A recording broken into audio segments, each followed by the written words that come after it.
네, 시작할게요. 어, 일단 우리 오늘까지 회로 이제 두 번째 시간이고, 어, 이제 기본적인 회로에 대해서 배울 텐데, 오늘은 지난 시간에 했던 거 좀 복습하고, 그 다음에 못 끝냈던 거 조금 더 설명을 하고요. 그리고 오늘 OPMF에 대해서 나머지 시간에 다루겠습니다. 우리가 지난 시간에 저항, 그 다음에 뭐 전압, 전류, 그래서 V는 IR이라는 오매 법칙에 의해서 전압이 요 저항을 통해서 흘러가면 여기에 전류가 R분의 V 저항이 크면은 전류가 작고 그다음에 전압이 크면 전류가 크게 이제 여기 전압은 밀어내는 물을 밀어내는 압력이라고 했었고 그다음에 여기 R은 그 물이 잘 지나갈 수 있는 그 정도에 대한 저항이라고 했었죠. 그래서 언제나 항상 전압은 전압 차이에 의해서 발생하고 이 전압 차이를 설명하는 대표적인 이제 단어가 전압 강하라고 해서 이 사이에부터 발생하는 전압 강하는 IR로 표시할 수 있겠죠.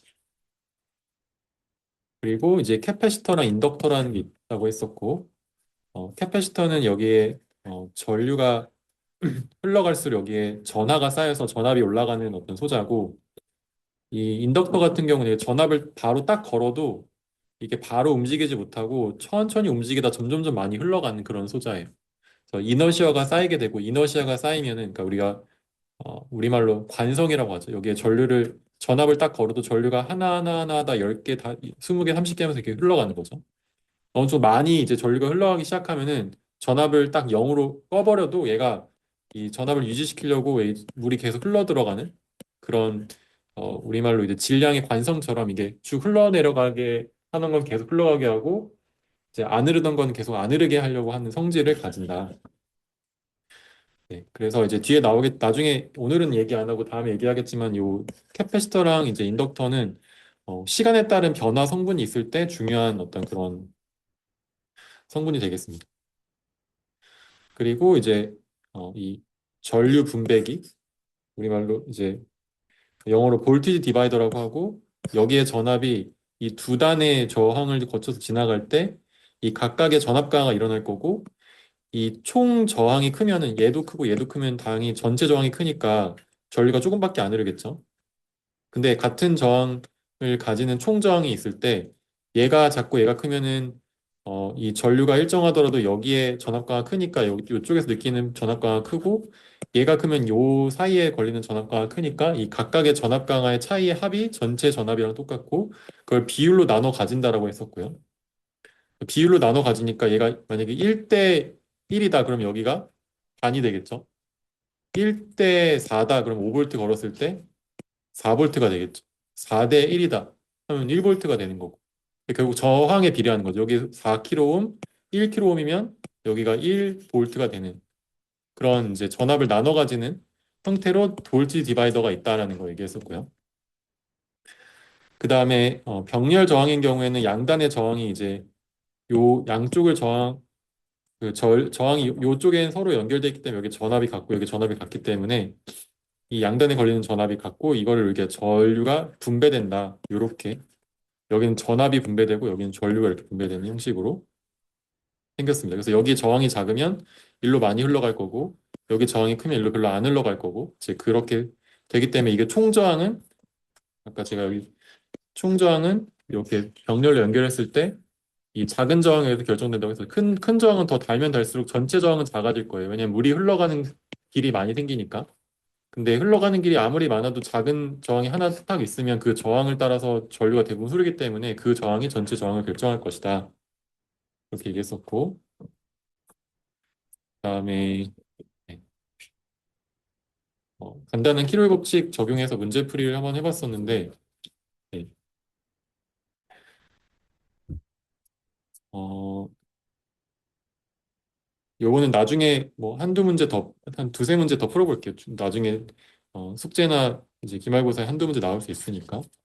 그리고 AC 시그널이라는 게 있었고, AC 시그널은 그냥 가만히 딱 볼티지가 멈춰 있는 게 아니고 이게 시간에 따라 변화하면 그 시간에 따라 변화하는 게 신호로 들어오거나 또는 우리가 어떤 동력을 전달할 때 시간에 따라서 모터를 돌릴 때 계속 왔다 갔다 왔다 파워가 일정하더라도 어쨌든 전력이 이 꺼졌다 켜졌다 하면서 전달이 되기 때문에 이런 식으로 AC 시그널이 실제로 많이 사용이 되고, 그리고 거기에 사용되는 개념이 이제 왔다 갔다 변하는 그 주기가 일정할 때 거기에 일정한 어, 그 주기를 period라고 하고, 그거의 역수 1초에 몇 번 왔다 갔다 하는지를 주파수 frequency라고 한다. 그리고 frequency는 단위가 헬츠고 주기는 타임이니까 세컨드, 초가 되겠죠. 네, 그리고 캐패시터라고 하는 게 있었고, 캐패시터는 이렇게 흘러가는 전류가 캐패시턴스라고 하는 C, 이건 우리가 어, 페럿이라고 하는 단위로 우리가 이야기를 하고, 이 캐패시터는 C라고 하는 게 클수록 정정 용량 캐패시터의 어, 그 성질이 캐패시턴스라고 하는데, 캐패시턴스는 이제 우리말로 전하를 저장할 수 있는 그런 어떤 걸 얘기하는 거. 그 캐패시턴스가 클수록 이제 같은 전압을 바꾸더라도 저항이 이제 작은 것처럼 전류가 많이 흘러가게 돼요.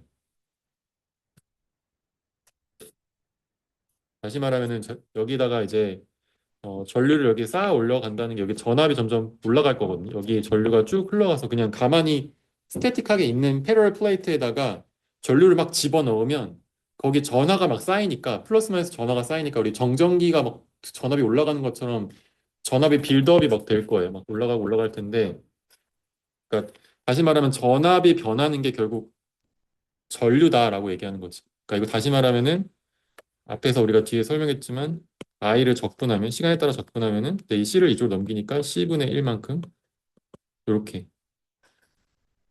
시간에 따라서 쌓이는 전류가 많다는 건 전하가 많이 들어간다는 거고, 그게 플러스가 되면 이제 점점 쌓이는 거, 마이너스가 빠져나가면 이제 그 전하가 나가는 거잖아요. 그거의 총합은 결국 적분이랑 같겠죠. 그 시간에 따라서 이제 적분했을 때 이거 이제 C를 이쪽으로 넘긴 다음에 V에서 적분하면 이렇게 식이 되는 거 이해 가시나요? 그러니까 dv dt가 C분의 I고, 이 시간에 따른 V의 변화량을 I라고 했을 때 I도 시간에 따른 함수고 V도 시간에 따른 함수일 때 VT는 C분의 I t에 대해서 적분을 하면 되잖아요. 근데 어 이제 이 전류가 점점점 많이 쌓이면 전압이 쌓이는 것처럼, 반대로 이렇게 보면은 전류가 이제 왔다 갔다 왔다 갔다 하는 거는 그 전압을 내가 얼마나 바꿔주느냐에 따라 결정이 된다는 거. 네. 그리고 이제 그래서 차징하고 디스차징 이렇게 점점 쌓였다 나가게 되고, 여기 방금 여기 설명했었고, 그다음에 캐패시터 같은 경우는 아까 저항은 이렇게 병렬 연결되면 세 개를 더하는데, 여기서는 앞에서 그 병렬 생각했던 것처럼 똑같이 이렇게 어, 캐패시턴스는 얘 하나가 엄청 이제 만약에 전류를 잘 흘려보내주게 하는 성분이니까, 얘가 전류를 잘 흘려보내주게 하면은 여기에 아까 전압의 변화에 의해서 전류가 이렇게 흘려보내질 텐데, C가 굉장히 크면은, 얘가 크면은 일단 전류를 막 일로 흘려보내겠죠. 그러니까 얘가 도미넌트한 거야. 그러면 얘가 도미넌트하고 얘는 C가 좀 작아도 얘를 더해주면은 전체적으로 여기 이쪽으로 전류가 많이 흘러 들어갈 거라서 이 도미넌트한 C1에 의해서 결정이 될 거고, 죄송해요. 반대구나. 음, 그러니까 전체 그러니까 C1, C2, C3를 많이 달면 달수록 전체 전정 용량은 작아지고요. 이렇게 많이 달면 달수록 전정 용량은 작아지고, 마치 여기를 막는 효과가 생기는 거죠. 제가 완전 다르게 설명했는데, 여기 이걸 막고 막고 막으면 여기 막혀 있는데, 이걸 더 많이 막을수록 이 막이 많이 생기는 거니까 이쪽으로 캐패시턴스가 이 전류를 흘려보내주게 될 때 정정 용량이 점점점 작아지고, 어, 병렬일 때는 얘를 플레이트가 이렇게 하나 연결돼 있던 게 이렇게 세 개 연결하면 큰 플레이트 하나랑 가진 거랑 같으니까 캐패시턴스를 병렬로 연결할 때는 전체 정정 용량이 커진다. 캐패시턴스가 커진다 이렇게 생각하면 되겠어요. 그리고 이제 캐패시턴스를 사용해서 DC 성분과 A 성분이 섞여서 올 때 캐패시턴스를 연결하면 H 성분만 전달이 되고요. 이거는 왜냐면 아까 전압의 비례해서 전압의 변화의 성분만 넘어가니까 이게 DC 성분은 시간에 따라 변하지 않기 때문에 얘가 0이 되고 DC는 얘가 0이고 AC는 이게 이제 그대로 넘어갈 거니까 AC만 남아서 이쪽으로 전류가 넘어가게 되는 형태로 생각하면 되겠습니다. 넘어갈게요. 그리고 인덕터는 전류의 변화에 비례해서 전압이 걸리게 되고 다시 말하면 전압을 바꿔준 거를 점점 좀 시간에 따라 적분하면은 전류가 쌓이게 되는 아까 얘기했던 이런 어, 관성 같은 효과가 생겨요. 이 전압을 한번 딱 걸어주면 처음에 전류가 적다가 점점 적분해주면 점점점 이제 늘어나겠죠. 흘러가는 전류가 점점점 세지는 같은 전압을 걸더라도 양단에. 그래서 인덕터는 저항처럼 생각하면 되고 저항처럼 계산을 하면 되고요. 시리즈랑 패럴에 대해서 그리고 네, 요거는 그냥 넘어갈게요. 이거 넘어가고 네, 그다음에 요거 회로도 보는 거 얘기했었는데 회로도 보면은 보통 이렇게 생겼을 때 회로도가 여기 앞에 컴포넌트 이름이 있고 보통 회로도에 디바이스 소자가 이렇게 있고 여기 핀 번호가 뭐 이렇게 있고 여기 넷이라고 하는 거는 아까 도선을 연결하는 걸 얘기해요. 그래서 이렇게 레이아웃을 보면은 이렇게 돼 있으면 여기에 소자 이름이 있고 거기에 V인이 들어오는 볼티지 여기에 그라운드 그다음에 여기 뭐 캐패시터 연결되고 이것들은 다 같은 도선으로 연결된다. 그리고 이제 이것도 넘어가고 버스는 지난번에 얘기했듯이 여러 개의 병렬로 통신을 할 때 사용되는 거고 그다음에 뭐 VCC나 5V 이렇게 전화번을 뭐 이런 식으로 표현할 수도 있는데 원래 전기라는 게 들어가는 게 있고 다시 빨아들이는 게 있어서 항상 전기는 한쪽으로만 쌓이지 않고 보통 많은 경우에 이제 들어가고 나가는 부분이 있어서 이렇게 표현하기도 하지만 이거를 생략하고 그냥 5V 이제 이런 식으로 그라운드 아니면 뭐 VCC 여기에 뭐 그라운드 이렇게 표현하기도 해요.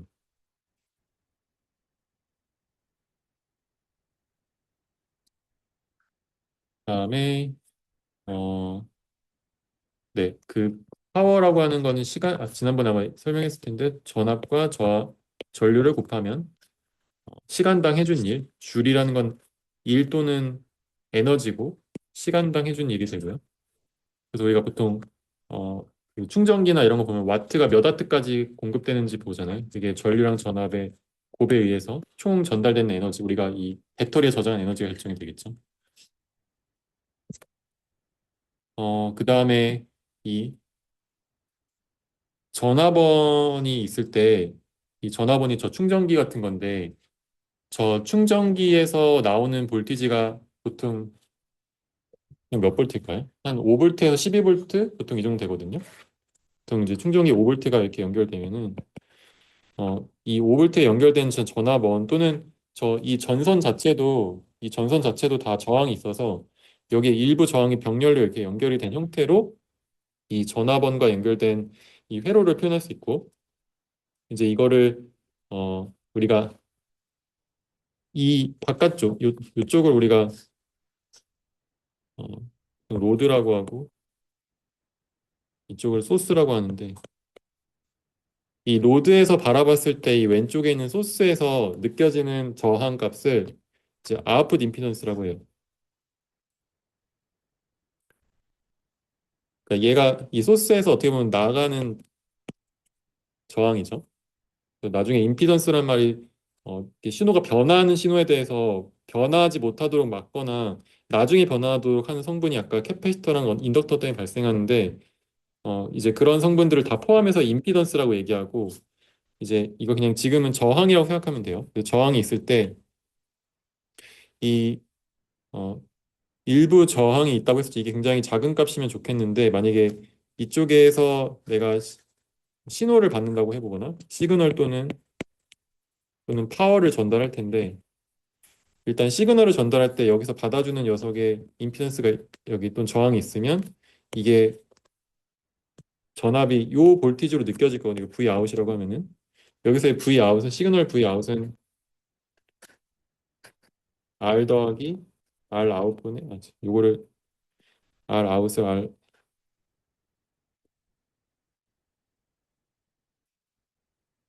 음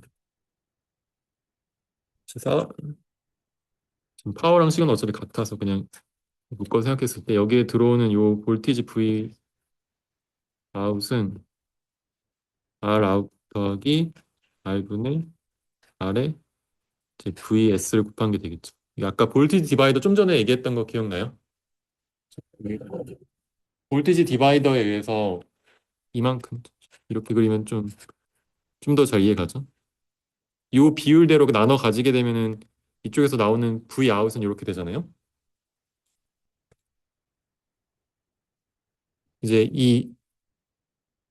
이 로드에 걸리는 이거 R을 V인이라고 해볼게요. 이거를 우리가 뭐라고 하면 인풋 임피던스라고 얘기해요. 뭐의 인풋 임피던스냐면 로드에 또는 이 시그널 시스템 또는 파워 시스템의 인풋 임피던스라고 해요.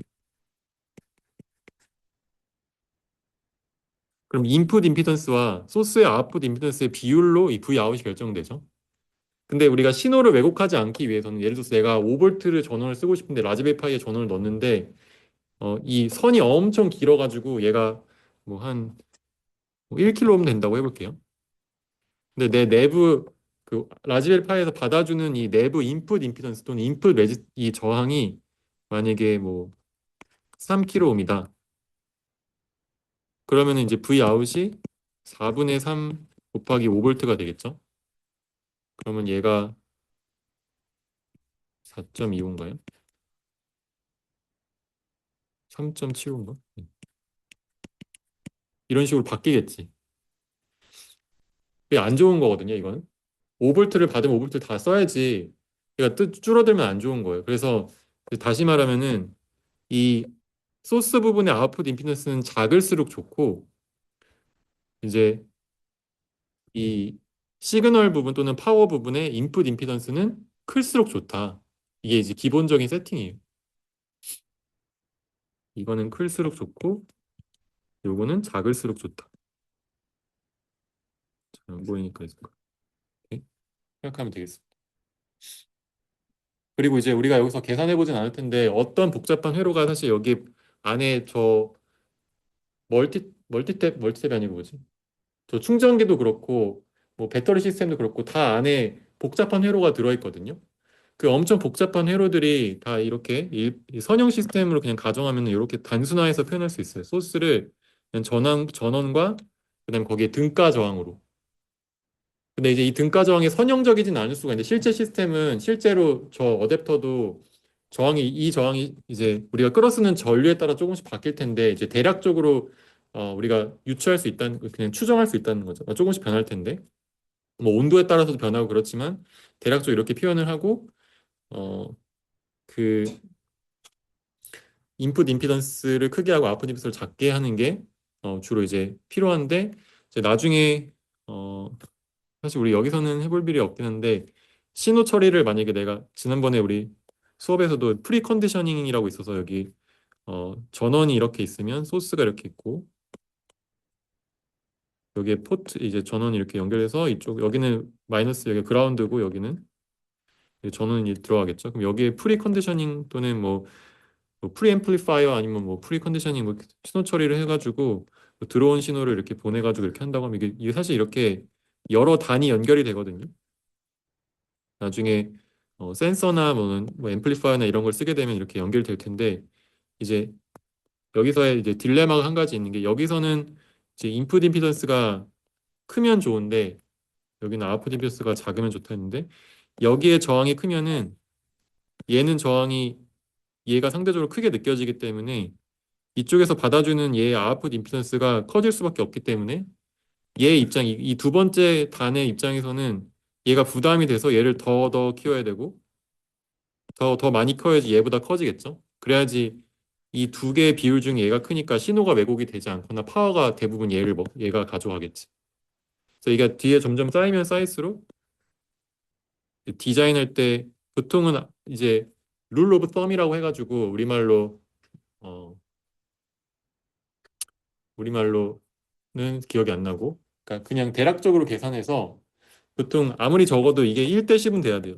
신호를 많이 왜곡하지 않아. 우리가 보통 공학적으로 한 10% 정도 손해는 이제 그냥 오케이 그냥 넘어간다 이렇게 생각하는 것처럼 1대 1, 1대 10 하면 1, 배 100배, 1000배, 만배 이렇게 늘어나는 거죠. 그러면 이제 뒤에 시스템이 너무 이제 그걸 받아주지 못하기 때문에 문제가 생길 수 있고 이제 뭐 그런 현실적인 이제 디자인의 한계가 있습니다.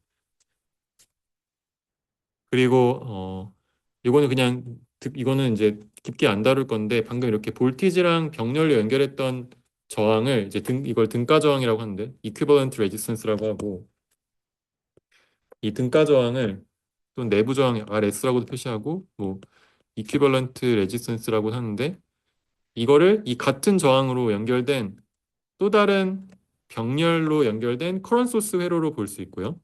그러니까 이거는 볼티지를 이 양단은 얘는 최소한 유지시키려고 하는 녀석이야. 근데 얘가 유지시키지 못하는 실제로 만약에 나중에 저 어댑터나 어디다가 이제 실험을 할 때 배터리 양단에다가 굉장히 작은 전압을 딱 물리잖아요. 그러면 이제 두 가지 이유가 있는데 일단 요 요 저항이 있기 때문에 아까 뭐라고 했어? 전압과가 일어나서 여기 전류를 엄청 많이 끌었으면 어떻게 돼요? 이 양단에 전압과가 많이 일어나거든요. V는 IR이잖아요. 이 양단의 델타 V가 커지겠죠? 전압을 많이 끌었으면. 그래서 실제 전압이 작아질 수밖에 없고 두 번째로 이 전선이나 이런 거 다 빼고서 그 전압원조차도 그걸 못 버텨요. 너무 많은 전류를 끌어다 쓰면은 이제 실제로 이상적인 전원은 무한대로 많은 전류를 줄 수 있다라고 얘기해요. 근데 실제로 이 전원이 이 안에 실제 전원이 이 인풋 임피던 이 내부 인터널 레지스턴스 때문에 못하는 것도 있고 실제 그 안에 구조적인 문제 때문에 저항을 주는데 전류를 쏴주는데 한계가 있고 어 그래서 이제 실제로 그렇게 뽑아 쓰지 못하는데 근데 이상적으로 최대한 많이 끌었을 수 있는 그 전류를 IS라고 하고 그게 이제 결국 그 볼티지 소스의 내부 저항에 연결된 거에 이렇게 쇼트를 시키면 아까 볼티지 소스가 이렇게 있으면 이렇게 있잖아요. 아까 V 여기 이상적인 전원에 여기 하면은 여기 흘러가는 전류가 R분의 V잖아요. 이만큼 흘러갈 텐데 그만큼 R분의 V를 IS라고 하는 전류원이 있다고 생각을 하고 이만큼 쏴줄 수 있다고 생각하는 거예요. 이제 일정한 전류를 주는 거 우리가 전류원, 커런 소스라고 얘기하고 이 커런 소스가 어, 일정한 전류를 주는 거고 얘는 일정한 전압을 주는 거예요. 이 양단 차이는 무조건 5볼트로 맞춰주려고 최소한 노력을 하는 녀석이고 얘는 일정한 전류를 주도록 노력을 하는 녀석이에요. 그러면 이제 다시 말하면 얘는 요 이제 이게 이상적이니까 이 아이디얼 소스의 경우에 요쪽에 있는 볼티지가 무한대가 될 수 있는 전원을 이제 아이디얼 소스라고 얘기해서 여기에 어 이제 내가 여기서 전류를 점점점 많이 끌었을수록 여기 양단의 전압이 많이 걸리죠. 그럼 여기가 0볼트니까 이쪽에서 발생하는 전압이 엄청 좀 커질 거잖아요. 전류를 많이 끌었으면 여기에 전압과가 많이 일어나잖아요. 그럼 전류가 무한대가 되면 전류가 무한대는 아니겠지. 이게 전류 IS가 있으니까. 근데 여기서 얘만 봤을 때는 전류가 만약에 얘를 안 보고 계속 끌어다 쓰면 언젠간 전압이 계속 올라가다가 멈출 수 있을 때 그걸 이제 생각하지 않는 전원을 이상적인 전원이라고 하고 근데 이제 현실적인 전원은 여기에 이렇게 병렬로 현실적인 커런트 소스는 여기 병렬로 저항이 연결돼 있어요. 그러면 여기에 이제 전류를 다 이제 끌어쓰려고 하지 않고 여기에 전압을 점점 높이려면은 이제 여기 양단이 여기 이 외부에 나가는 이 로드부에 있는 저항이 커지면 이게 점점점 커지면 이 전류원의 경우에는 이 전류를 일정하게 계속 똑같은 전류를 주고 싶어 하기 때문에 이제 어, 이 저항이 점점점 커지면 총 저항이 어쨌든 감소하잖아요. 그죠? 혹시 이해가요? 그러니까 전류가 일로 흘러갈 수 있는데 얘가 점점 커지면 모두 대부분 이쪽으로 흘러가야 되니까 저항이 전체적으로 커지는 느낌을 받는 거지. 그렇죠? 무슨 말인지 이해가네. 그러니까 이걸 끊어버리면 전류가 다 일로 흘러밖에 없으니까 이게 사실 여기서 받을 수 있는 최대 저항인 거예요. 왜냐면 병렬 두 개니까. 병렬 두 개는 제가 작은 거가 도미넌트하다 했었죠. 이렇게 R 여기 R 아웃이 있고 여기 R 로드가 있으면 얘가 작으면은 얘가 점점 커지면 일단 무시하면 되고 이것만 이제 영향을 받는 거야. 그러면 이제 얘가 최대로 작아질 수 있는 저항은 R0야.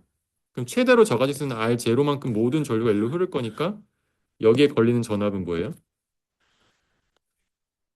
IS 곱하기 R 아웃이죠. 이만큼이 최대 전류를 흐르는 그 녀석이고 여기에서 이 VS랑 이거랑 같은 크기를 가진. 여기서 마찬가지로 여기다가 내가 이걸 끊거나 여기에 엄청 큰 저항을 달면은 전압이 점점 커진다고 했었죠. 왜냐면 볼트 디바이더에서 여기에 전압이 커지니까. 얘가 무한대가 되면 어떻게 돼요? 여기에 있는 전압이 언젠간 VS랑 가까워지겠죠. 얘가 엄청 커지면. 여기 흘러가는 전류가 점점 작아져요. 엄청 작아지는 대신에 전압이 이쪽에서 느끼는 전압이 점점 커지는 거예요. 그죠? 그거랑 같은 거예요. 지금 여기서도 여기가 점점 저항이 커지면 일로 다 전류가 흐르면서 여기의 전압이 VS랑 같아지는 거예요. 그래서 이 노턴 커런트 이퀴밸런트 서킷이랑 이 테바니 이퀴밸런트 서킷이랑 이제 등가적으로 같이 계산을 이렇게 그냥 치환할 수 있다라는 게 개념인데 이거는 그냥 넘어갈게요. 그 다음에 이제 볼트미터, 암미터라는 게 있어서 그러니까 볼트미터는 볼트를 재는 계측하는 거고 암미터는 전류를 재는 건데 이제 볼트미터는 이렇게 생겼어요. 이렇게 생겨서 내부의 전압을 재는데 안에 인풋 임피던스가 있어서 이 인풋 임피던스가 엄청 커요. 얘가 엄청 커서 일로 전류가 일단 이거는 그냥 무시하면 되고 이건 없다고 생각하고 이렇게 전류가 잘 흘러가지 못하겠죠. 저항이 크면.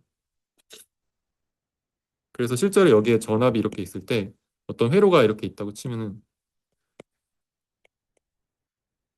이렇게 복잡한 회로가 뭐 안에 뭐가 이렇게 있다고 해볼게. 지금 복잡하진 않지만 어쨌든 요런 회로의 양단에 이 플러스 마이너스를 지금 재고 싶은 거예요. 이렇게 여기 이 파란 색깔 양단에 전압이 몇인지 그러면은 내가 여기에 추가적으로 이렇게 연결하는 거잖아요. 그럼 이쪽으로 전류가 흘러 들어가면 안 좋겠죠. 왜냐면 여기에 저항이 있으면 얘가 저항이 좀 작으면 다 일로 흘러가면서 여기 전체 저항이 얘가 느끼는 저항이 작아질 거니까 마치 이거는 얘를 끊어놓은 것처럼 생각을 할 수 있어야 돼. 이걸 끊어놓은 거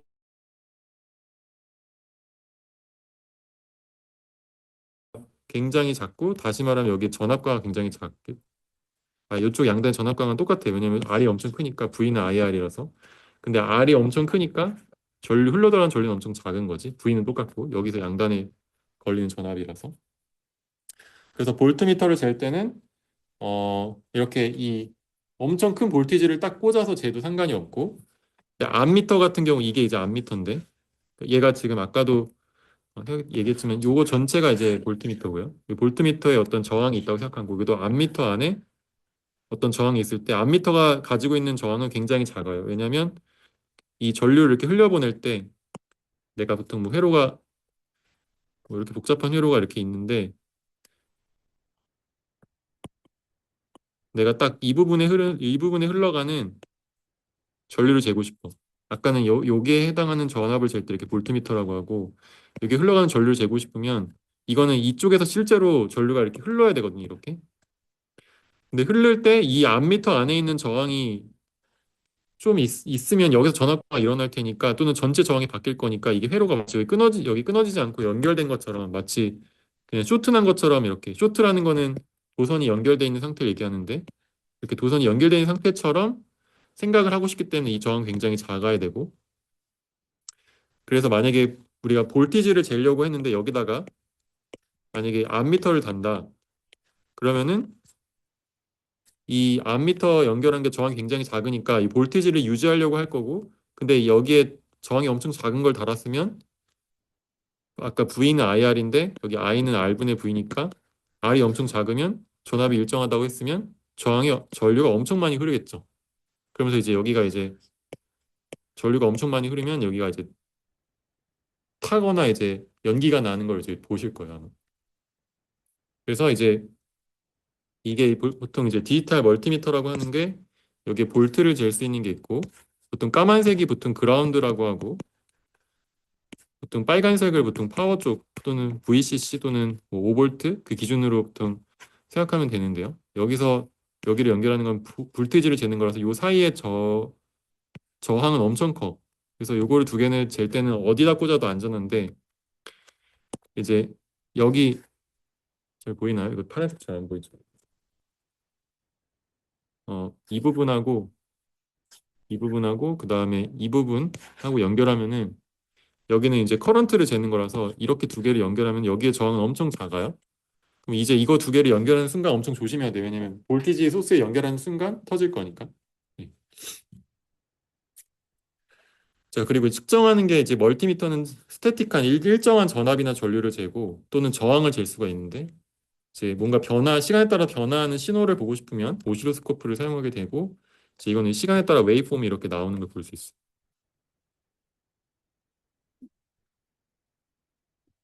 그 다음에 이제 음, 잠시만요.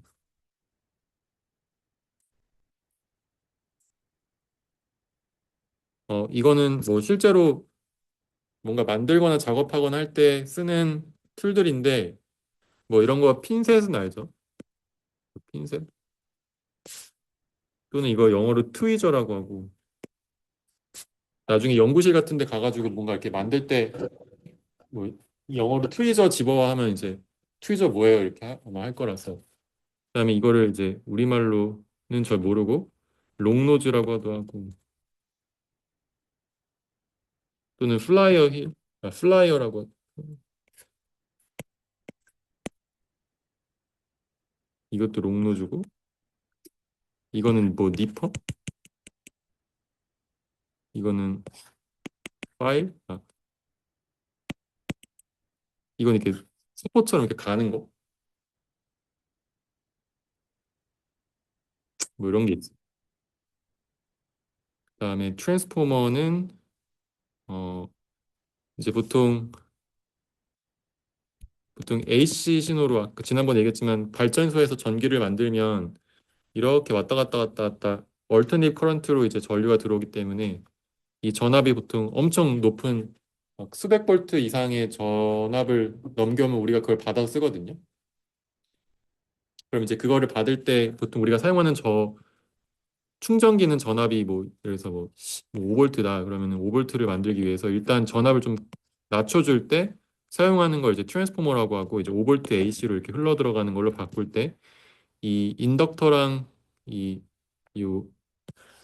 어, 코일을 잘 감으면은 그다음에 여기 자성을 페로매그네틱이라는 철 같은 재질을 잘 넣으면 여기 자기장이 유도돼서 여기 전력이 전달이 되는데 이거를 이제 트랜스포머라고 하고 자세한 거 그냥 넘어갈게요. 그다음에 다이오드는 저항이 이렇게 있는데 이렇게 전류를 뜨면 V는 IR이잖아요. 그래서 이제 전류랑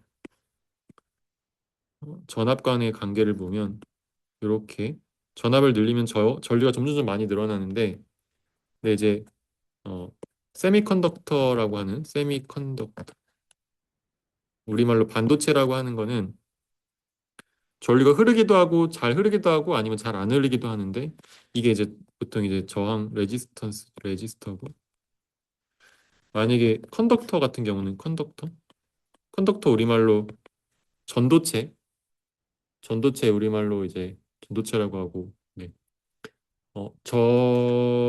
전압을 걸면은 전류가 막 무진장 많이 흐르는 거죠. 막 거의 무한대 이렇게. 이거랑 비교해서 보면. 그러니까 전압을 조금만 걸어도 이게 저항이 굉장히 작은 게 이제 컨덕터고 또는 이제 전도체라고 하는데 그 여기에 전류가 그냥 거의 여항에 가까운 것들이 컨덕터라고 해서 여기는 지금 컨덕터 같은 느낌이고 전압과 전류가 근데 여기는 이제 이렇게 흐르는 건 부도체 이제 인슐레이터라고 보통 얘기하는데 부도체라고 하는 거는 전압을 아무리 올려도 전류가 안 흐르죠. 이렇게 되는 거. 그러니까 여기는 이제 인슐레이터처럼 작동을 하고 여기는 컨덕터처럼 작동을 하는 거를 우리가 세미컨덕터라고 하는 거예요. 근데 어느 순간 볼테이지를 넘으면 이걸 스레스홀드 볼테이지라고도 하는데 이 볼테이지를 넘는 순간 갑자기 전류가 흐르기 시작하고 그 전에는 아예 안 흐르고 이제 이거의 대표적인 게 다이오드가 있고요. 이거의 원리는 어, 중요하지 않고 뭐 어떤 물리적으로 어떤 갭을 지나는 순간 갑자기 그 양자역학적으로 전류가 확 흐르게 되는데 근데 이제 그걸 원리를 이용해서 우리가 다이오드를 한쪽 방향으로만 전류가 흘러보내게 만들 수가 있고 또는 이제 트랜지스터라고 해서 스위치를 사용할 수가 있는데 뭐 이런 식으로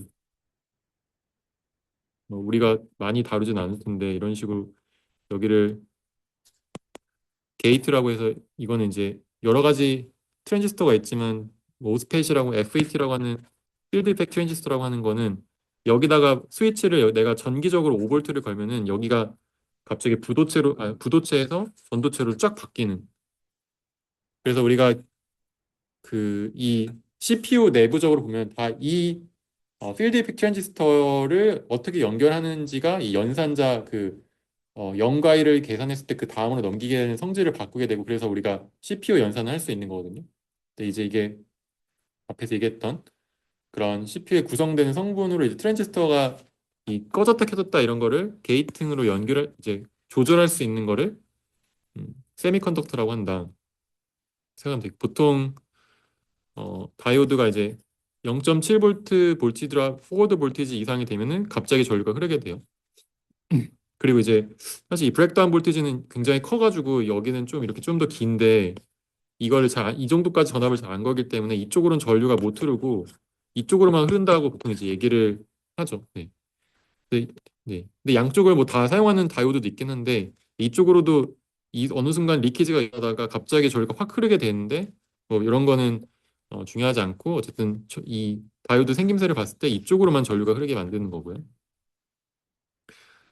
아, 이게 동영상인데 아쉽게도 지금 PDF라서 동영상이 안 돌아가는데 요렇게 AC 시그널이 들어오면은 여기서 AC가 여기서 한쪽으로 흐르니까 여기서 일로 못 흐르니까 이렇게 갔다가 여기서 이제 흘러갈 수 있는 방향은 아이고 이쪽에서 일로밖에 못 흐르죠. 그다음에 여기서 어 갔다가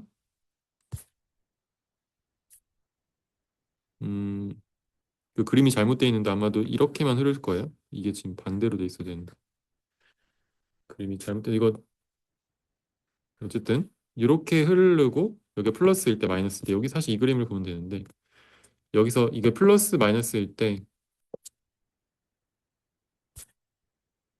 죄송해요. 여기서 플러스 마이너스일 때 이렇게 갔다가 이렇게 돌아오게 되고요. 여기가 플러스라는 거는 이렇게 시그널이 이렇게 들어올 때 여기 플러스인 부분 여기 볼티지가 플러스 볼티지 마이너스일 때 이 볼티지가 플러스인 부분에서 이 로드가 이렇게 있다고 했을 때 로드를 따라서 이렇게 흐르고 그 다음에 여기 마이너스인 부분 이 부분일 때는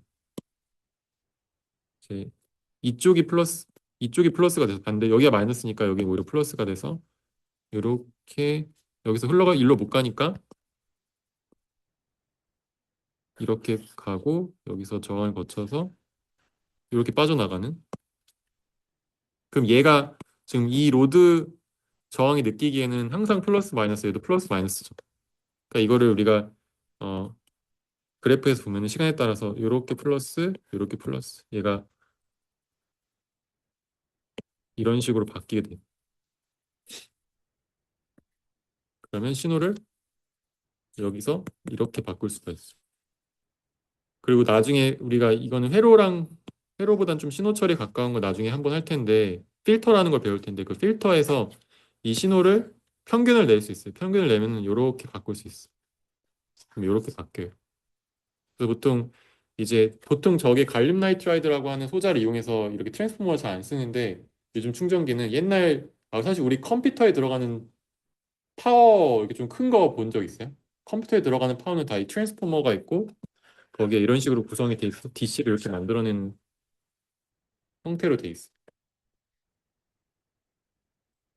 그리고 다이오드 중에서 이쪽으로 포워드 바이어스를 걸면은 불이 켜지는 걸 LED라고 하고 어 이제 나중에 우리 할 텐데 음, 이 다이오드는 아까 우리 그래프에서 봤을 때 여기가 전압이고 여기가 전류면은 여기 어느 순간 갑자기 전류가 확 흐르죠. 이렇게 확 흐를 텐데 이 다시 말하면 내가 전류를 좀만 더 흘려보내도 마치 전도체니까 전압을 내가 저항이 굉장히 작은데 아까 얘기했듯이 전압을 일정한 전압을 걸어버리면 엄청나게 많은 전류가 흐를 수 있다 했었죠. 그러니까 만약에 이 다이오드의 양단에 내가 어떤 일정한 전압을 걸어요. 네, 5V 걸어요. 근데 아까 얘가 0.7V 정도 내가 걸린다고 했었죠. 여기가 스레스홀드 볼티지가 0.7V예요. 그러면은 마치 이 전도체에다가 4.3V를 건 것처럼 나오고 그럼 저항이 거의 0이니까 그럼 이게 무한대 전류가 흘러서 전류가 엄청 많이 흘러서 또 터져요. 네. 그래서 아마 요즘 그 터지는지 모르겠는데 저 아마 터질 수도 있어요. 그냥 바로 연결하면 LED가 빠싹 하면서 터지는 걸 볼 거거든요. 실험을 이제 아마 할 텐데 이거 연결 나중에 할 텐데 그게 이제 왜 그런 거냐면 이거는 전도체로 연결된 상태에서 스레스홀드 볼티지 이상을 걸었으니까 이제 전류가 엄청나게 많이 흐르는 거죠. 그래서 이제 보통은 여기에 리미팅 레지스턴스라는 걸 달아요. 이걸 뭐라 여기 써 있을 텐데 커런트를 리미트한 레지스턴스를 다는데 이거 여기 R을 커런트 리미팅 레지스터라고 하고 어 이제 여기가 0.7V면 이쪽에 전압 강화가 4.3V가 일어나겠죠. 그럼 내가 이 LED가 켜질 때 보통 뭐 여기 써 있나? 한 0. 보통 20, 한 20mA 정도 쓴다고 생각하면 될 것 같아요.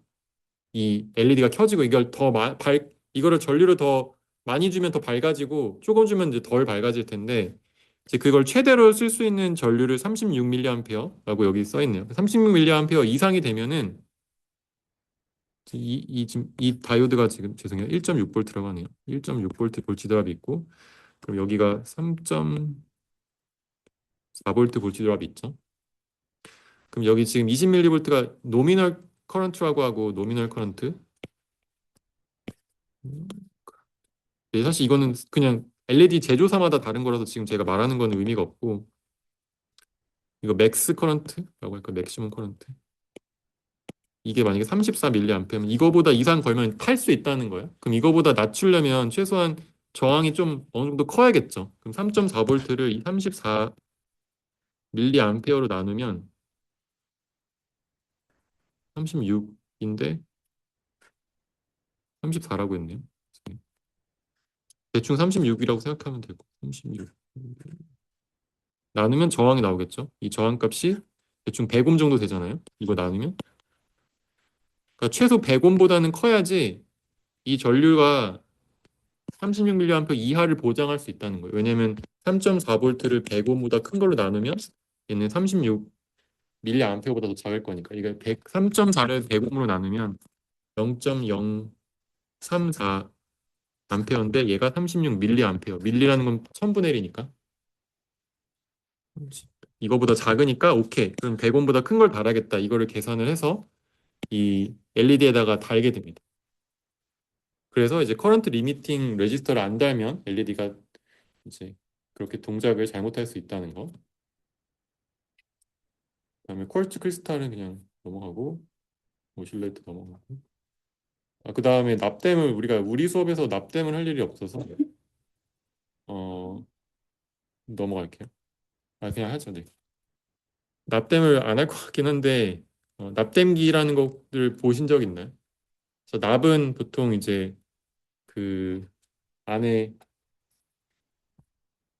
그 납이 진짜 납이라는 그 물질이 있어서 납이 들어있어가지고 그게 이제 녹아가지고 하는데 요즘은 또 솔더에 납이 없는 아니다 그 뭐지 솔더에 보통 들어있는 안 좋은 성분이 뭐라고 하더라?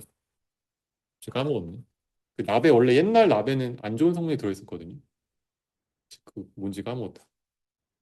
하여튼 요즘 납에는 그 안 좋은 성분이 없어가지고 이제 좀 이렇게 해도 우리 몸에 그 해로운 게 안 들어오는데 수은이 있다고 했던 거 같나? 하여튼 안 좋은 성분이 있는데 요즘 납에는 그런 무연납이라고 해가지고 그런 성분이 없어서 납땜에도 안전한데 어쨌든 이 납땜기로 이 납을 녹여가지고 이렇게 PCB나 이제 회로헤드 기판에다가 이렇게 녹여가지고 보통 온도를 가열하고 가열한 거에 살짝 이 납을 올려놓으면 살짝 녹으면서 이렇게 깨끗하게 하면 좋은데 이제 그림을 보면은 이렇게 지금 뚱뚱하게 하거나 이렇게 거칠거칠한 표면 이거는 이제 너무 온도를 높이지 않았거나 아니면 뭐 이렇게 깨끗하게 된 게 좋은 거고 그다음에 이거 너무 뚱뚱하게 한 거고 X를 뺄까요? X 너무 뚱뚱한 거 여기가 지금 보면 이렇게 보통 온도를 이 패드를 이걸 일렉트리컬 패드라고 하는데 일렉트리컬 패드를 온도를 충분히 높이면 얘가 웨팅 된다고 해서 이게 싹 이렇게 쫙 퍼지면서 녹으면서 그 위를 싹 감싸지거든요. 근데 이렇게 이쪽을 감싸지지 않았다는 거는 여기가 충분히 이 패드를 충분히 우리가 녹이지 않았다 또는 가열하지 않았다라는 거. 이것도 충분히 가열하지 않았던 거고 이거는 이제 이런 형태로 되거나 이런 형태로 된 거는 납을 이렇게 녹이다가 이 부분 녹고 부분을 안 녹이거나 아니면 보통 납을 뭐 300도나 이 정도 근처에서 이제 녹여가지고 쓰는데 그 납땜기의 온도를 조절할 수 있는데 그게 너무 낮았거나 이럴 때 이런 식으로 거칠거칠한 표면이나 꾸불꾸불한 면이 생겨요. 그래서 그 샤이니한 면으로 납땜을 이렇게 깔끔하게 하면 좋다. 납땜기 뭐 팁도 여러 가지 생겼고 그리고 이제 실제로 우리가 이런 소자들은 좀 비싼 소자들도 있기 때문에 그런 소자를 낄 때 이렇게 어댑터를 끼고 여기다 낀 다음에 얘를 뺐다 갈았다 끼게 할 수 있게 디버깅을 이제 하기도 하고 그리고 엄청 급할 때는 그냥 여기 선 이렇게 납땜 여기서 이렇게 해서 소자 묻혀가지고 빨리빨리 할 수도 있고 이제 보통 브레드보드에다 연결해서 우리도 브레드보드 쓰긴 할 텐데 이런 식으로 하면 되겠어. 그래서 브레드보드를 우리가 쓸 텐데 브레드보드는 이제 이렇게 가로로 선이 연결돼 있고 여기다 꽂으면 이거 다 연결돼 있다고 생각하면 돼요. 여기도 다 연결돼 있고 이쪽으로 세로로 두 개 연결돼 보통 여기는 전원부로 쓰고 여기 가운데는 연결이 안 돼 있어서 이렇게 보통 이제 딥 타입이라고 해서 더블 인티그레이티드 패키징인가? 네.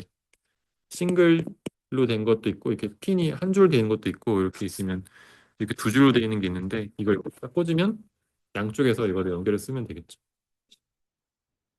그다음에 PCB는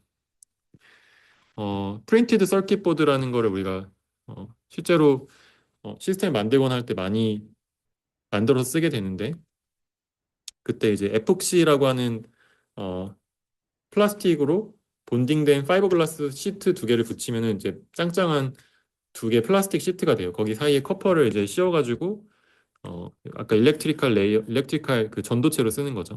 이렇게 이건 단면인데 단면이 얘가 글래스 파이버 플라스틱 단면이고 얇은 판인데 거기 기판 위에 아까 요 기판 위에 이 기판 위에다가 이렇게 패드를 이렇게 하고 이 증착을 여기도 지금 보면 이게 패드가 이렇게 있거든요. 얘는 노출시킨 거에 노출 안 시킨 건데 여기 위에다 한 번 더 부도체 인슐레이터를 레이어를 씌우면 이렇게 깔끔한 PCB가 됩니다.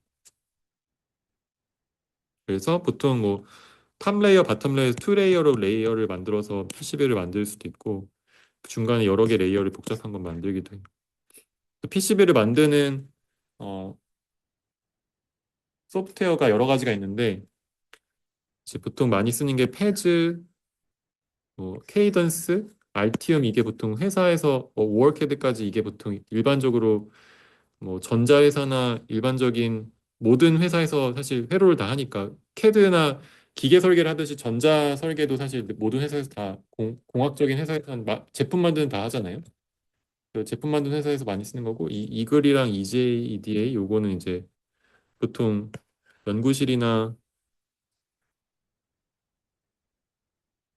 그 이렇게 집에서 만드는 사람들 뭐라고 하지? 메이커들이 이렇게 보통 이런 툴들을 많이 씁니다.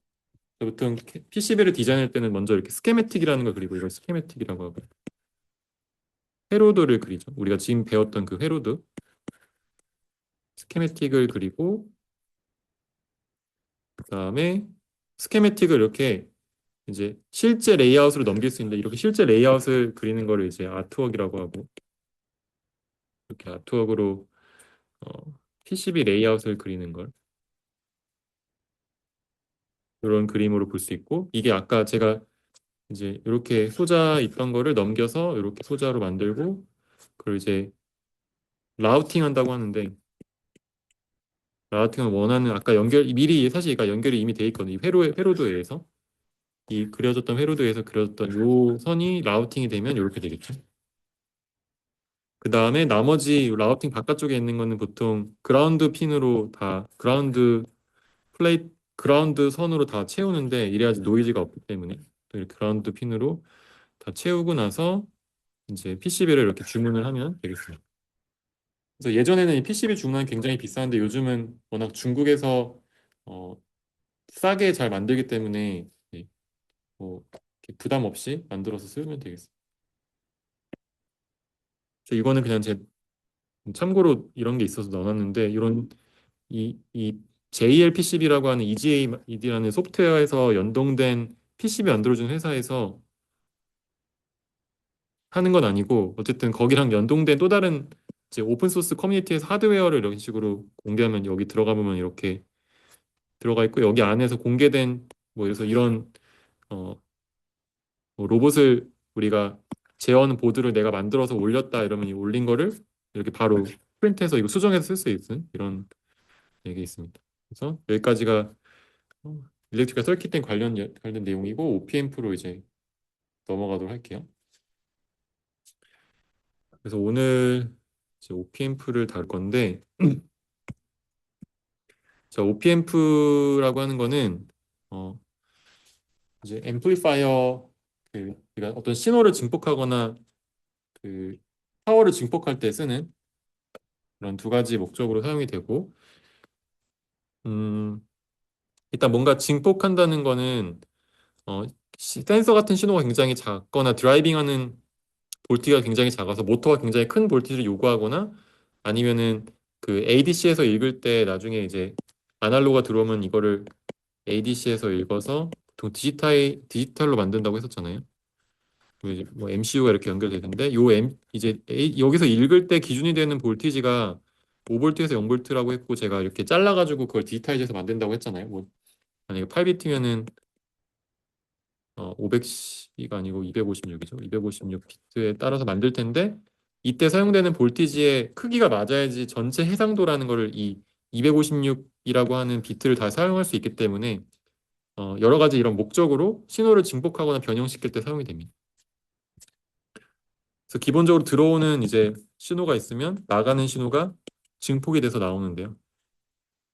어, 들어오는 볼티지 대비해서 나가는 볼티지의 증폭되는 비율을 우리가 게인이라고 하고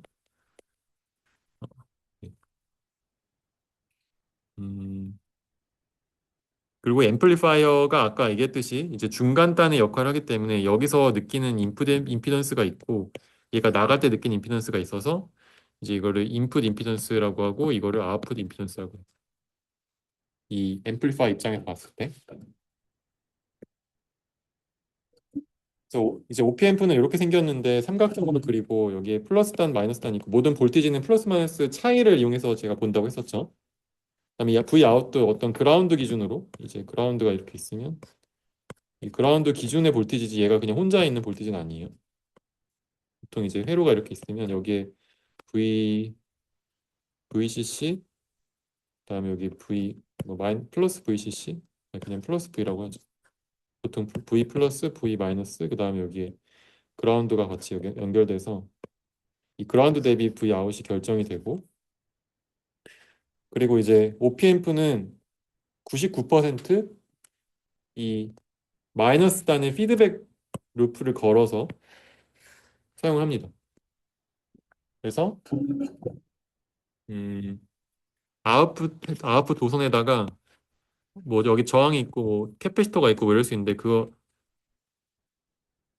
떠나서 어쨌든 어떻게든 이 마이너스 단에 연결이 돼야 돼.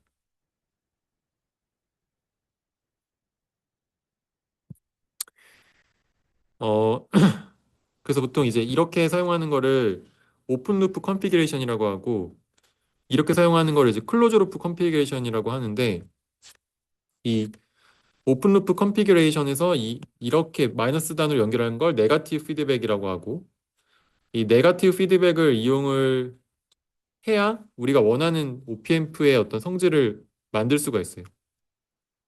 그래서 뭐 이렇게 이런 말이 뭐 이득이 작아진다 이렇게 써 있는데 실제로 이제 OPMP의 개인은 엄청 커요. OPMP는 여기 신호의 차이가 예를 들어서 내가 뭐 0.01볼트가 들어와도 볼티지를 보통 이 OPMP의 V 플러스는 뭐 5볼트, 10볼트 보통 뭐 5볼트를 걸게 되거든요. 그라운드를 걸 때도 있고 마이너스를 걸 때도 있는데 그럼 여기 나오는 아웃풋이 거의 이 5볼트를 0.1볼트만 넣어도 이 V 플러스를 넘어갈 정도로 개인이 엄청 커요. 10의 6승이면은 내가 0.1볼트 넣으면은 0.01볼트 넣었다고 해볼까? 0.01볼트 넣으면 이게 인풋이면은 아웃풋이 10의 6승이면 10의 4승 볼트니까 만 볼트가 나와야 되잖아요. 근데 이게 이제 현실적이지가 않죠. 제가 5볼트 전원 사용하는데 만 볼트는 말이 안 되잖아요. 그러니까 이게 원래 이런 용도로 사용하는 게 아니구나라는 걸 일단 기본적으로 알 수 있고 오픈 루프 게인은 보통 쓰지 않아요.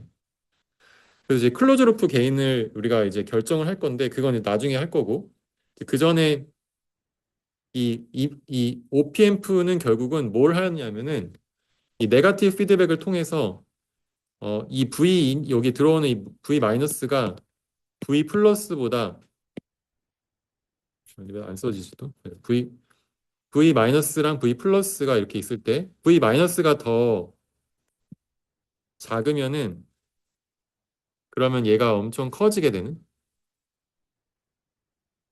V 플러스가 잠시만 V 마이너스가 더 작으면 아웃풋이 커지게 되고 V 마이너스가 V 플러스보다 크면은 그럼 V 아웃이 작아지게 돼요. 그러니까 예를 들어서 여기를 내가 그라운드로 잡았다. 여기 0볼트라고 해볼게요. V 플러스를 V 마이너스를 내가 0.1볼트로 하면은 V 플러스보다 크죠? 그럼 이 V 출력이 마이너스 무한대로 이제 뛴다는 거예요. 그러니까 무한대는 제가 이게 10의 6승을 그냥 쉽게 표현한 말이고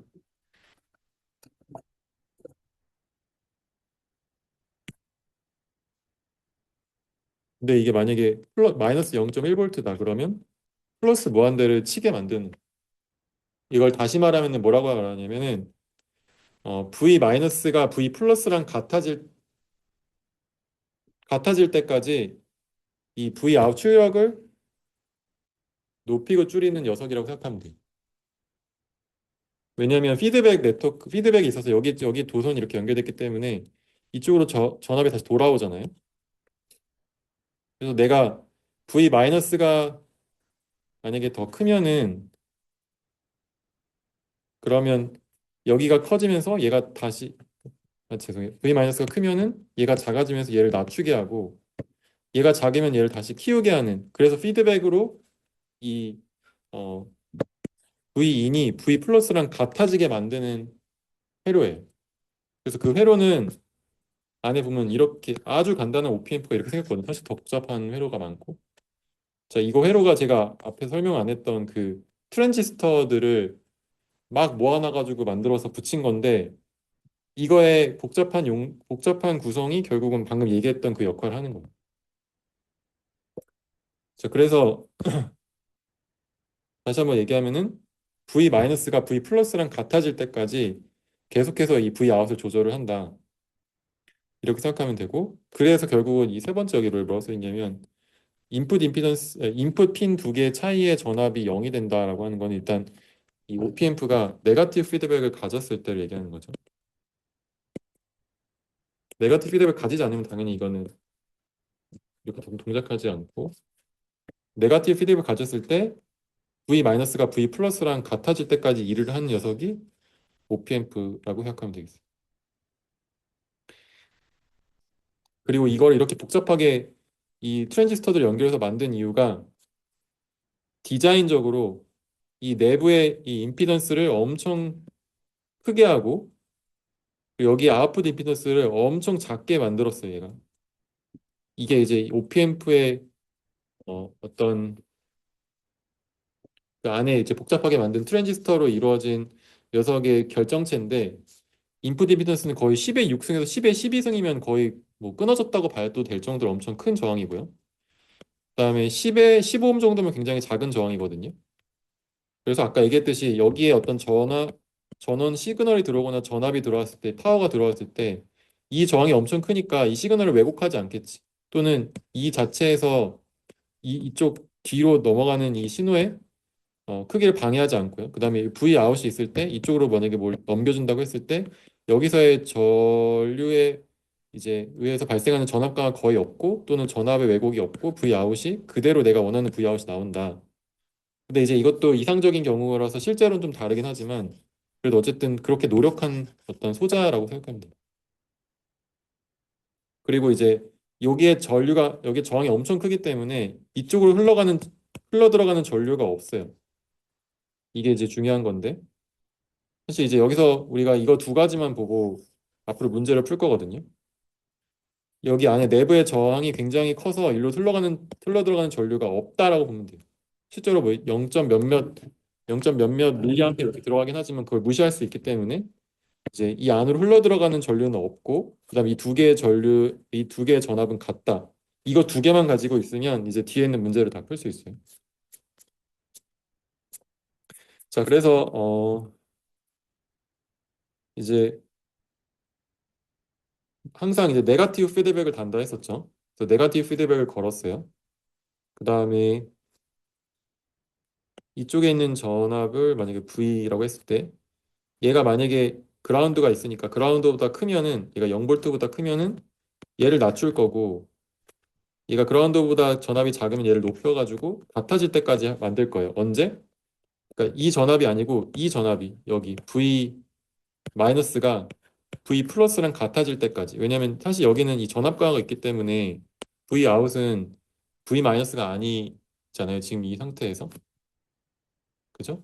그래서 이쪽으로 흘러 들어가는 전류가 있을 건데 그게 이제 지금 I라고 하면 얘가 V 아웃에서 V 마이너스를 뺀 거. 근데 V 마이너스가 V 플러스랑 같아질 때까지라고 했으니까 이걸 0볼트라고 할 수 있겠죠. 그라운드니까 여기 R2 이만큼의 전류가 일로 이렇게 흘러 들어갈 거예요. 이렇게. 그리고 여기에 내부 임피던스가 엄청 크기 때문에 이쪽은 이제 전류가 못 흐른다고 했었죠. 그럼 여기서 흘러갈 수 있는 건 이렇게 흘러 들어가는 거죠. 그럼 이제 여기에 있는 V인이라고 했을 때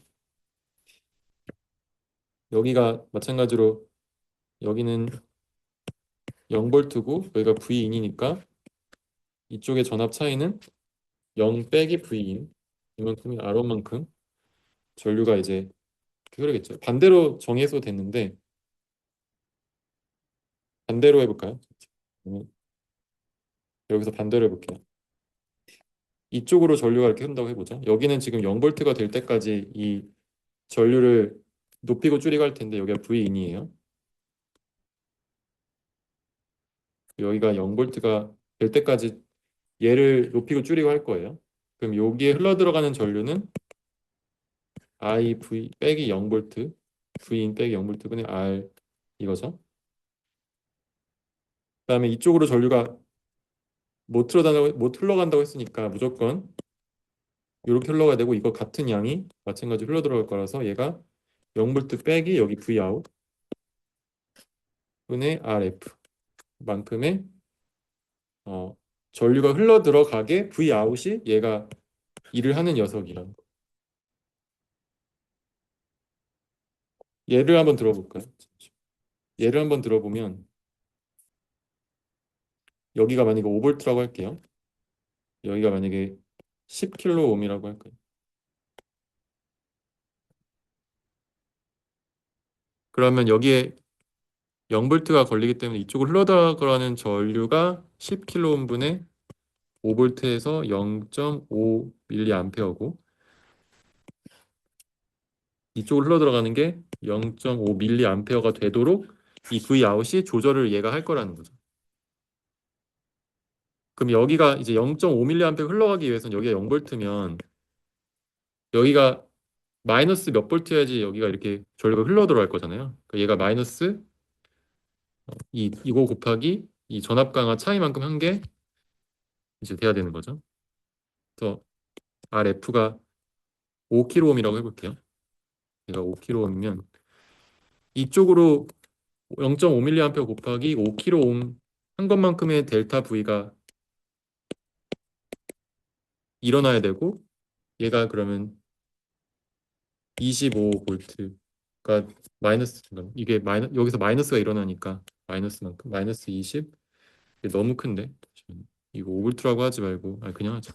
25V 줄 수 있다 그냥 가정하자. 그러면 여기가 마이너스 25V가 돼야지 여기가 0V가 되니까 이거보다 많이 크면은 여기 전류가 25V보다 얘가 크면은 여기 전압가가 만약에 20V라고 해볼게요. 마이너스 20V 일어나면은 일로 전류가 5kΩ분의 20이니까 4mA만큼 일로 흐르겠죠.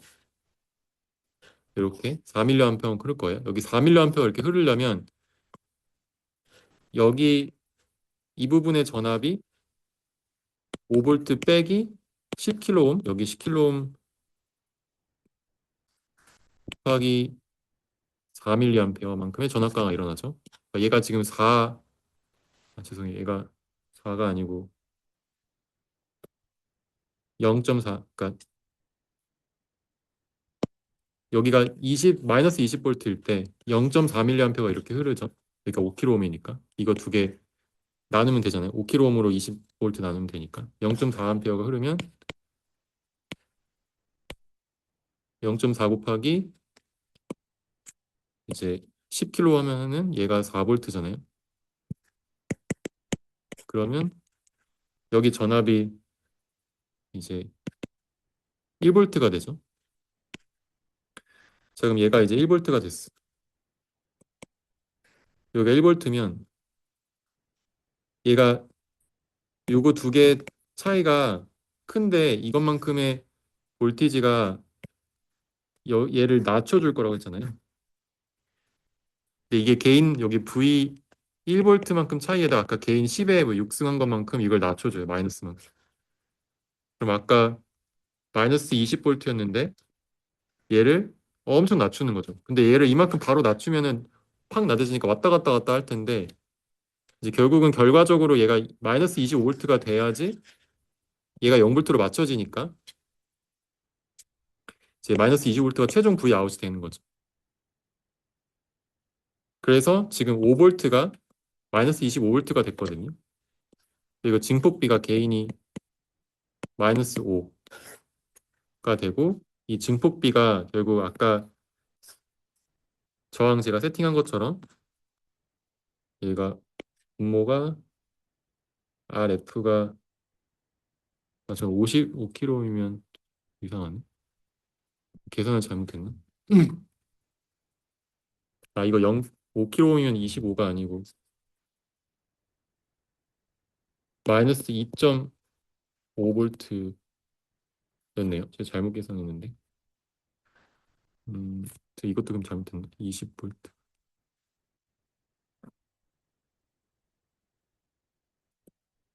그러니까 여기 20V가 아니고 2V일 때, 마이너스 2V일 때 0.4mA 흐르고 이것도 잘못 계산. 여기는 괜찮죠. 네. 그래서 어쨌든 여기 출력이 2.5V가 되죠. 2.5V. 그러니까 이 개인이 마이너스 5가 아니고 마이너스 2.5분의 5 해서 마이너스 2분의 1이 개인이 돼요. 그래서 이 R이 아까 10kΩ이고 RF가 5kΩ가 마이너스 9죠. 이게 개인이 마이너스 0.5가 되는 거죠. 그래서 인버팅 앰플리파이어는 개인이 여기 들어온 R1 분의 R2에 마이너스 붙인 것만큼 볼티지가 증폭되는 또는 감소되는 효과를 가진다. 그래서 이거를 마이너스가 붙기 때문에 인버팅 앰플리파이어라고 해요. 그래서 요식을 우리가 정리하면은 이제 여기 0이니까 R2분의 V 아웃이 R1분의 마이너스 V 인이고 요거를 정리하면 V 인분의 V 아웃은 마이너스 R1분의 R2라고 이렇게 정리할 수 있거든요. 그래서 얘가 개인이 마이너스 R1분의 R2가 되는 거고.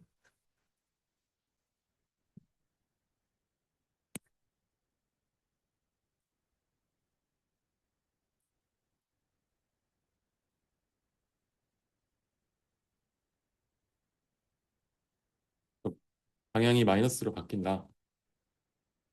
그리고 이제 non inverting amplifier도 마찬가지로 계산하면 되는데 이제 여기 지금 여기가 V인이 걸리고 여기가 0볼트고 여기 0볼트면은 여기 전압 소스가 이렇게 있어서 그럼 여기도 V인이 걸린다고 했었죠. 그러면은 여기가 0이니까 어 뭐 방향은 어느 쪽에 상관이 없는데 이렇게 흘러간다고 해볼게요. 그럼 여기 I가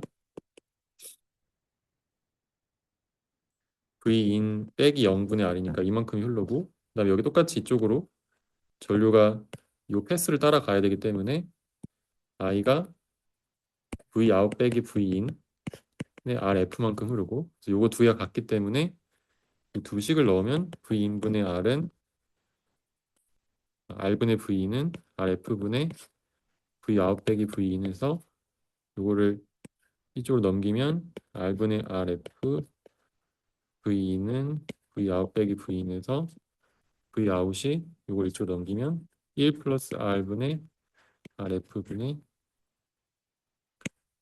V입니다.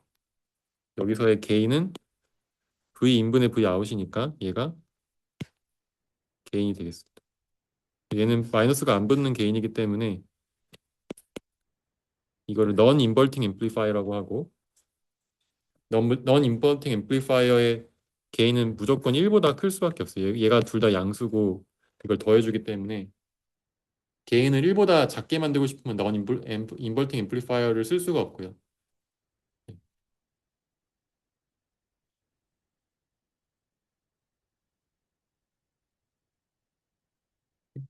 그래서 네, 썸 넘어갑니다.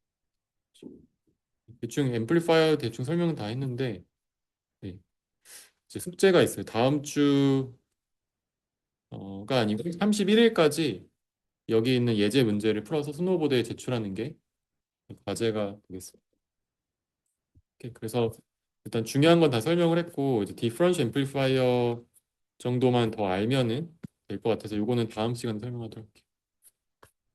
그리고 다음 시간까지 하면 회로가 다 끝나고 그 다음에 이제 ADC랑 뭐 이런 다른 부분은 이제 넘어가야죠. 아마 다음 주부터 이제 그 실습을 시작할 건데 그 아, 다음 주가 사실 이제 이번 주 수요일까지 이제 이론하고 그 다음 주 월요일부터 이제 실습을 컴퓨터실에서 할 거거든요. 그 기계과 컴퓨터실에서. 그래서 제가 그거는 공지할게 어디서 하는지. 네. 다음 주부터 실습할게요. 네. 수고하셨습니다.